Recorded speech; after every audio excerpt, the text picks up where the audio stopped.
আসসালামু আলাইকুম, সুপ্রিয় দর্শক মণ্ডলী। আপনারা জানেন পেনশন স্কিম নিয়ে বিশ্ববিদ্যালয়ের শিক্ষকদের একটা আন্দোলন ছিল।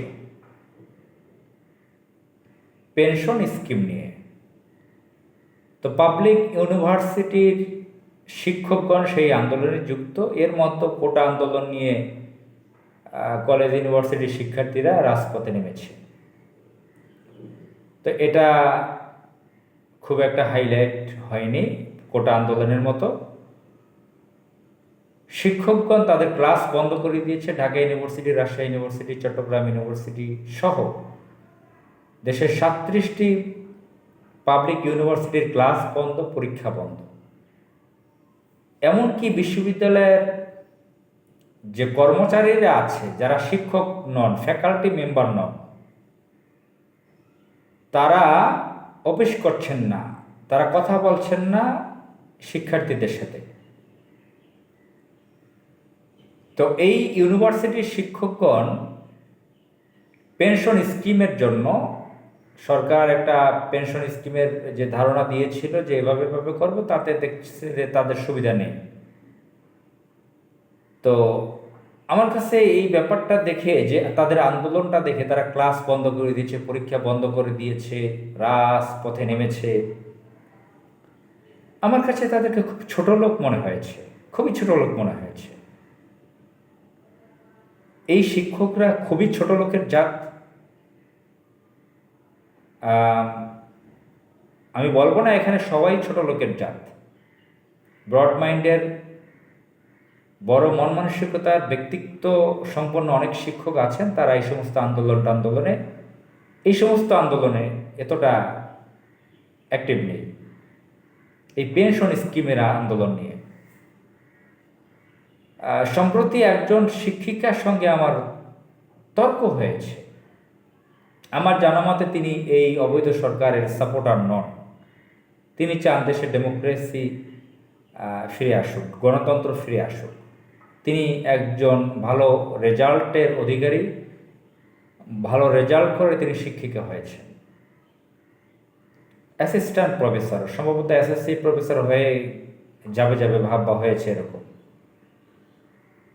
তো তাকে আমি লিখেছিলাম যে এই যে 15-16 বছর দেশে, আমি গণতন্ত্র বা রাজনৈতিক কথাগুলো এভাবে বলিনি, তাকে বলেছি যে দেশের সমস্ত প্রায় সকল ইনস্টিটিউট ধ্বংসের দ্বার প্রান্তে।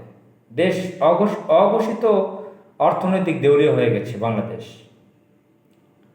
প্রত্যেকটা জায়গায় আপনার দুর্নীতি, করাপশন, অনিয়ম, দেশের নানান খারাপ পরিস্থিতি, মানবাধিকার লঙ্ঘন হচ্ছে বিভিন্নভাবে। আপনারা শিক্ষকগণ তখন একটা প্রতিবাদ করেন নাই, রাজপথে নামেননি। সামান্য এই ব্যাপার নিয়ে, পেনশন স্কিম নিয়ে আপনারা রাস্তায় নেমেছেন। এটা বুঝিয়েছি যে আপনারা ব্যক্তিত্বহীন, পার্সোনালিটিহীন। তিনি খুব ঝালে ঝালে আমাকে উত্তর দিয়েছেন, আমি আবার তাকে সুন্দরভাবে পোলাইটলি উত্তর দিয়েছি। যাই হোক, সেদিকে যাচ্ছি না। এই যে শিক্ষকগণ, আমি তো নিজে এখনও ইউনিভার্সিটিতে ক্লাস করি, লেখাপড়া করতেছি, বা সামাজিকভাবে বিভিন্ন জায়গায় শিক্ষকদেরকে দেখি, তাদের সাথে কথা বলি, শৈশবও দেখেছি। আমাদের বাংলাদেশের জনপ্রিয় কথা সাহিত্যিক হুমায়ুন আহমদ ঢাকা ইউনিভার্সিটির এই প্রফেসরদেরকে, অধ্যাপকদেরকে ছাগলের সাথে তুলনা করেছেন। অধিকাংশ শিক্ষকগণ খুব ন্যারো মাইন্ডের, ছোট লোক জাতের। তারা দেখলো না যে বাংলাদেশে এই 16টা বছর একটা সরকার অবৈধভাবে ক্ষমতায় আছে, রাষ্ট্রকে বিক্রি করে দিয়েছে অন্য ভারতের কাছে। দেশের সার্বভৌমত্ব, সভরেন্টি নেই, দেশের স্বাধীনতা নেই কার্যতভাবে। আমাদের সীমান্তে হাজার হাজার মানুষকে, আমাদের নাগরিকদেরকে গুলি করে হত্যা করতেছে ইন্ডিয়ানরা। আমাদের সামরিক বাহিনীর 57 জন অফিসারকে হত্যা করেছে পিলখানায়, ধানমন্ডিতে। বড় বড় গণহত্যা সংঘটিত হয়েছে বাংলাদেশ এই সরকারের মাধ্যমে। ব্যাংকগুলো সব লুটপাট হয়ে গেছে। প্রতিটা শিক্ষা প্রতিষ্ঠান ধ্বংসের দ্বার প্রান্তে, শিক্ষা ব্যবস্থা ধ্বংসের দ্বার প্রান্ত। শিক্ষা নেই এখন। দেশে নিরাপত্তা নেই, ট্রান্সপোর্ট সমস্যা, পুরা দেশ একটি অকার্যকর পরিস্থিতিতে আছে। এই শিক্ষকগণ মুখে কুলুপ দিয়ে এটা হচ্ছে টু শব্দটি পর্যন্ত করেন নাই। লেখালেখির মাধ্যমে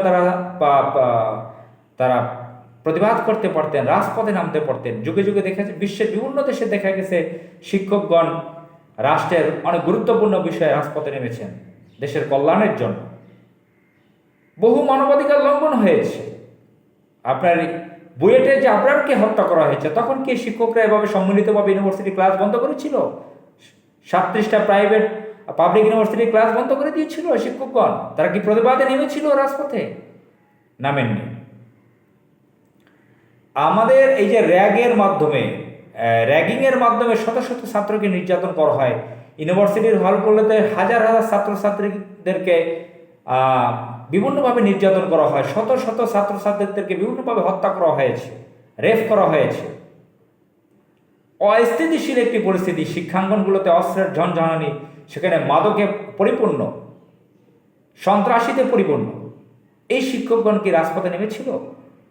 এই যে ভোট ডাকাতি করে অন্যায়ভাবে রাষ্ট্র ক্ষমতায় আছে সরকার, এই শিক্ষকগণ তারা রাষ্ট্র না থাকলে আসলে তারা পেনশন স্কিম পাবে কোত্থেকে? আজকে পেঁয়াজের কেজি 150 টাকা, চালের কেজি 100 টাকা, কাঁচামরিচ 400 টাকা কেজি, মাছের কেজি 500 টাকায়, রুই মাছ, ইলিশ মাছ 2000 টাকা কেজি। এই যে আজকে দ্রব্যমূল্য, এই যে টাকার মান কোথায় গেছে? এই পেনশন স্কিম দিয়ে তারা কি করবে? রাষ্ট্রের অর্থনীতি যদি ঠিক না থাকে, রাষ্ট্র যদি ঠিক না থাকে, তো এই শিক্ষকগণ কোথায় থাকবেন? কোথায় শিক্ষকতা করবেন? কাদেরকে পড়াবেন? এ বিষয়ে কথা বলতে গেলে আসলে কয়েক ঘন্টা বলা যাবে। আমি নিজে কয়েকদিন যাবৎ খুব অসুস্থ। টোটালি যেটা বোঝাতে চাই, আমাদের বাংলাদেশে যে প্রাইভেট ইউনিভার্সিটি বলেন, পাবলিক ইউনিভার্সিটি বলেন, শিক্ষকরা যারা আছেন, এখন বলবো স্কুলগুলো তো টোটালি শিক্ষক যারা আছেন, আমি তাদেরকে অনেককে সম্মান করি, অনেকের হাই পার্সোনালিটি আছে, সততা আছে। তবে পুরানো যুগে আগের আমরা তো খুব বেশি বয়সের না, আমরা শৈশবে যে শিক্ষকদেরকে দেখেছি, তাদের একটা বড় অংশ ছিল নৈতিকতায় পরিপূর্ণ। এখন যে শিক্ষকদেরকে, লক্ষ লক্ষ শিক্ষকদেরকে, বিশ্ববিদ্যালয়ের শিক্ষক, কলেজ শিক্ষক, স্কুল শিক্ষক, যাদেরকে দেখতেছি, মাদ্রাসার শিক্ষক যাদেরকে দেখতেছি, এর সিংহভাগ, এর অধিকাংশ হলো ছোট লোকের জাত, খুবই নিচু টাইপের। নিজের পেটের জন্য তারা অনেক ছোট হতে পারে, রাষ্ট্রকে রক্ষার জন্য তাদের কোনো দায় মনে করে না। তাদেরকে মানবাধিকার লঙ্ঘন করে সেটার ব্যাপারে তারা প্রতিবাদ করতে পারে না, নারী নির্যাতন হয় সেটার ব্যাপারে তারা প্রতিবাদ করতে পারে না। তারা এই জাতি সন্তানদেরকে, তরুণদেরকে, নতুন প্রজন্মদেরকে কি শিক্ষা দেবে? আসসালামু আলাইকুম।